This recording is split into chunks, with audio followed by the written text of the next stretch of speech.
عمال بتوجع في قلبي ليه؟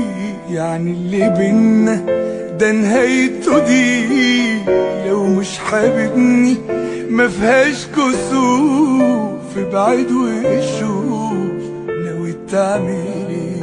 اعمل بعشرة وحاجات كتير، كان برضو بينا احساس كبير. عايز تبعني بشياء كبير وانا مش هضيع ولعله خير.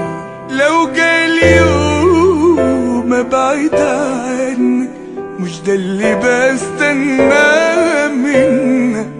بعد ما عشت اطمن لك هتسيبني سيب وما تجرحنيش.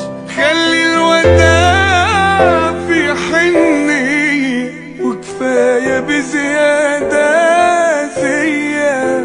ده انا نفسي في نهاية عادية توجعني بس ما تكسرنيش.